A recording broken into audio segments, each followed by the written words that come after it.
Well, I feel a little bit like I'm talking to the choir. I feel like you guys are well along that conservation continuum, and you guys are practicing what I'm going to talk about anyway. But a few people today have talked about the importance of getting in amongst nature, celebrating the majesty of animals, and that's the part I'm going to focus on.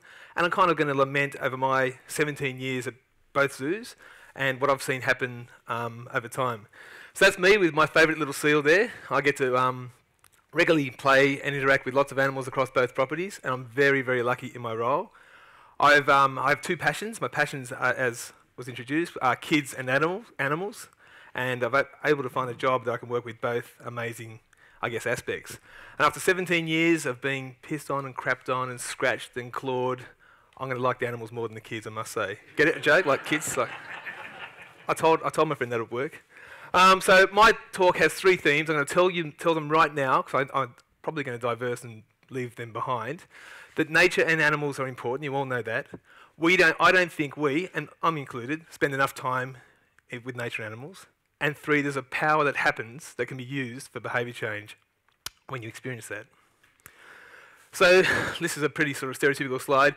Today, kids who I love so much have a bit of a tough go of it. They have quite significantly increased schooling. They're a little bit time poor, and they're living in kind of big built environments. So the bottom slide there is a slide of Sydney, and that's Homebush Spin Circle, which is the centre. And there are still beautiful places amongst that, but on a macro level, it's pretty concretey. And the top one is Dubbo. So I come out here every 5 weeks, and I meet lots of kids from Dubbo. And the kids are fantastic, but I still feel they live a pretty urban life in a kind of rural setting sometimes. So they're not doing the things I think you did, that I'd like to talk about, that make you who you are. So we need to sort of have a breeding program with you. We need to get you in an exhibit, let you breed together. That'd be interesting, wouldn't it? See who picks who and what goes on. Have to have some genetics modifications going on to make sure it all works out okay. Because I think we need more advocates the way you guys are. And so my feeling is things have changed, but that's been backed up by some hard data. Planet Ark, who are the guys who do the tree planting campaigns, they got a company called Pollinate to do some research. It was big samples, and they found big changes in behaviour from my kids, your kids, to us. When we were a kid, probably 3/4 of us, probably all of you, played outside more than inside. Today, 13% can say that. The figure that really hit me hard was 1 in 10 kids plays outside once a week or less. So I'm worried from an education point of view that kids aren't having the experiences you have and aren't building those values. They're not connecting. That's a generalisation, of course, but I feel a lot of kids aren't connecting. It really concerns me.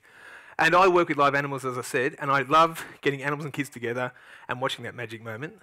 And I must say, over the 17 years, the kids' reactions are changing over time. They're becoming more fearful, less confident, not as, I guess, brave as they used to be. I'm starting to sound like my grandpa now, but I'll just excuse that.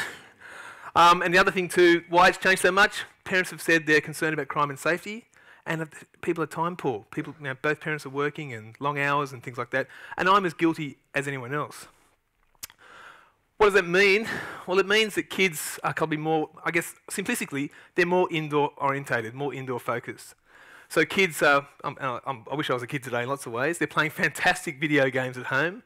They're probably sitting down, not as active, and you probably can track some of the talks today about obesity rates, which the food talk about that. And there's also some interesting implications that have been outlined in America about having a core impact on kids' kind of spirituality. Richard Loeb is suggesting that some of the behaviour issues we have today with kids at school is because there's a deficit of them connected with nature. So they don't have that big picture perspective. And that concerns me greatly, because these kids will become the voters and the people of tomorrow. These are my kids, and like I said, even preparing this talk, I thought, geez, I live in Sydney, I live near Taronga Zoo, and I come out here, like I said, but normally just me, not normally the kids. So I don't do anywhere near enough with my kids to facilitate that interaction. So I'm going to try and do more. And I think we could all do more. So if nothing else today, if you plan a camping trip or an immersive trip somewhere or come to a zoo, see some animals, I'll be very, very pleased. But I want to think about you and think about your journey. So as I said, we talk about a conservation continuum. It's a smart word for how kind of connected you are. And it goes from, I'm making this up now, 0 to 10, okay? I want you, on your leg with your finger, to write a number, what you think you are. If you're 0, you don't even care, you chuck rubbish in the creeks, I'm sure there's none of you here. If you're 10, you make your own soap and you shower once every 2 months and you think about eating your feces and things like that. Maybe not. So, on your knee, show me your fingers, like little kids. Write a number where you think you stand on your knee. Draw a little circle around it, okay? Then draw a line down it, up towards your pockets. Not too far, easy. And then, where you are now, I want you to think, what was the key factor that made that number? First of all, if you're over 7, put your hand up for me. If you're under 7, don't put your hand up, it's fine. We don't name a shame. But that's a good chunk of people who are over 7. If your line, where your finger is now, I want you to think about what made you develop that number. I'm not going to ask questions, just think about it. Why are you that engaged with nature? We can wait all day. We won't. I'm suggesting, and nod your head if I'm right, that it involves you spending many hours in the environment, many hours in the bush, and many hours in the bush with an adult who is like a conduit or an interface for nature with you. Whether it's your dad, your mum, an aunt, an uncle, a scout leader, or even a teacher. Nod your head if that's the case. One person, how disappointing is that? No, that's not true, it's more than that. So what I'm suggesting today is our lifestyles are not setting up the hours, and I don't think, back to my kids before, I'm being the interface that my dad was a mad bird watcher, and I'm not into birds that much, but I dragged around the country and got an appreciation of the big picture of nature. So I'm concerned that's not happening. Which brings me to the zoos. What are zoos about? Zoos, I guess, are a place where people can come for a good time. There's lots of motivations why they come. When they get here, that's when kind of our team takes over.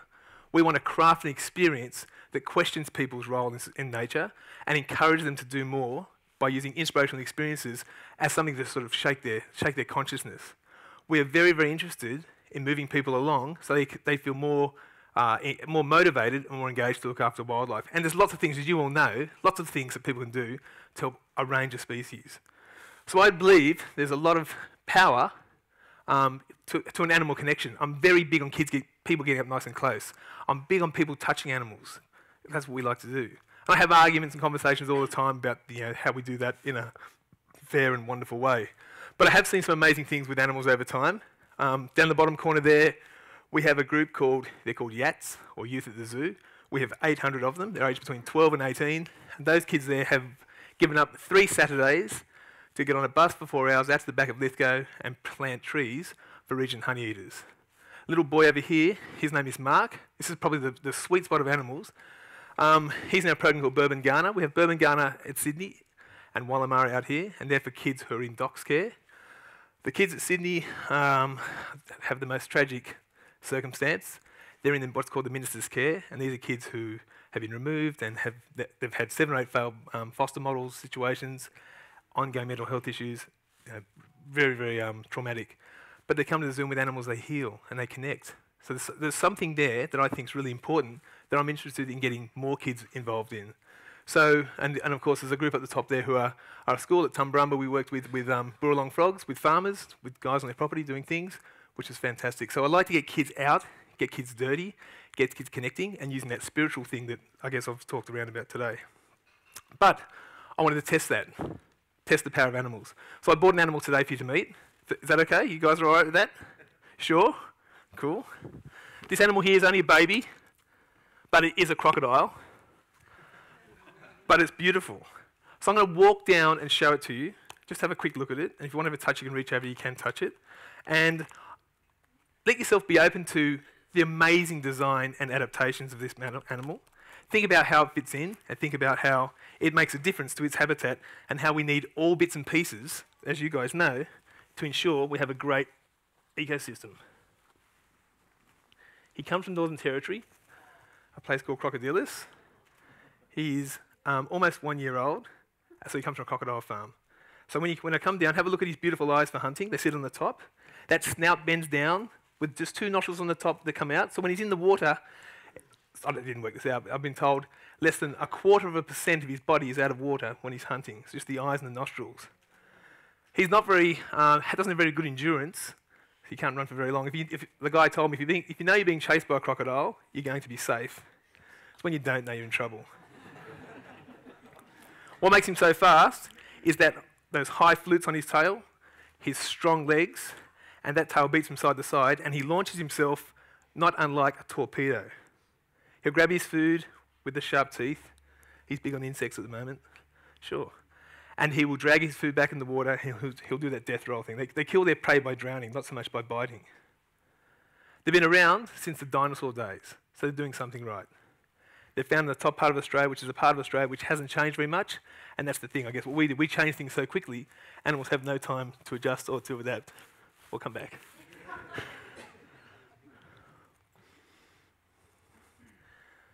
Now, who thought that was pretty cool, seeing the crocodile? Good on you, thanks. You can come back on any more shows, okay? You're welcome. So I think it's very, very important that kids get to meet animals up close. As I said, if I had a time machine and went back, kids would be open to touch and to do those things many years ago. Now they're a lot more fearful, it's just a bit of a worry. All right, moving on. So zoos are very keen, I guess all places, and like you guys, very keen to do more. Experiences like that aren't enough. We want to craft an experience that leads to some sort of behaviour change or some outcome which is good for the environment. Because we realise that zoos, without help of the people, they're kind of a waste of time. The breeding and the research and all those fantastic things zoos do is pointless without our significant input from the community. We have big numbers. 1.6 million people come to both zoos, so we can touch a lot of people. When I say touch, we can see a lot of people, and hopefully we can work with them. So as a group of people, have a think about your own situation. If you were Mr. Taronga or Mr. Melbourne Zoo or Zoos South Australia, what behaviours would you like to change? What do you think we should be doing? Because we did this activity with the whole zoo, from everyone from keepers through the admissions to marketers, security into our vets. What would you, just think about it, what would you like to change of 1.6 million people? This is what we came up with. We want to focus on habitats. We want people to be responsible pet care. I guess this is an urban situation as well as out here. About their footprint, about their waste, and about their buying, know where they're buying from. And the last one, we want to speak out. So there are messages. What do you do next? How do you make those messages translate into actions of all those people? What sort of things would you do? This is kind of a new space for us. And I guess I should acknowledge Zoos Victoria have been amazing in this area, and we've actually buddied with them and an ARC grant from Monash University about behaviour change. And it's a whole new world to learn about. You're learning about advertising, why it works, social marketing, things like that. Very interesting. So back to the question, how would you do it? I think in the past, we'd be preachy about it. We used to scare people, say it's doom and gloom, this animal's almost extinct and that sort of situation. We would use scare tactics. What's going to happen if you don't do anything now, and all those sort of situations. Or we'd be really clever and subtle and people would just go over their heads. Those things aren't very successful. They're still used in health promotions and for road safeties and things, but their long-term effectiveness is questionable. We have found, we use a model called Connect, Understand, Act, and you focus behaviours in a kind of interesting and quirky sort of way. You make it novel. You make it new. Easy. The most important part is it must have a link to the animal you're talking about. So you identify an ambassador animal and you link it back to that. That's the motivator. That crocodile you saw that you hopefully fell in love with becomes a motivating factor for behaviour change. If possible, you can practice this on site, and hopefully you can ring and you can hear about it and continue the conversation with them after the zoo visit. This one here is They're Calling on You. It's a mobile phone recycling campaign, and it is for gorillas in the Congo and Africa, and it's for around coltan, which is an ingredient, which is a heat-resistant ingredient, which is in phones. So we recycle the phones, less phones are needed, and funds go back to the gorillas. So it's an impressive model. We've also worked on Don't Palm Us Off. You might have heard about that in the truthing labelling at the moment with palm oil, which is another big issue, but being able to identify if ingredients are affecting orangs, as the one we use for that one, is really, really important. We've been playing with a Keep Cup promotion with our youth at the Zoo Kids about how to promote reusable coffee cups rather than paper. And those kids also involved with the Don't Palm Us Off as well. They're calling a new promotion.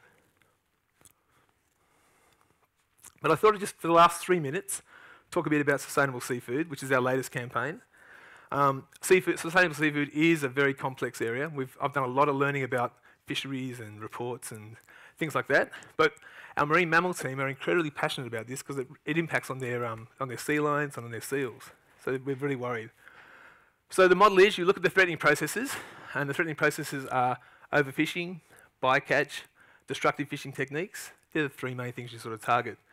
You then work out what are the actions. Well, we'd like people to think more when they consume or buy seafood, and try and buy seafood which isn't as in peril as other seafood. That's where it becomes contexture.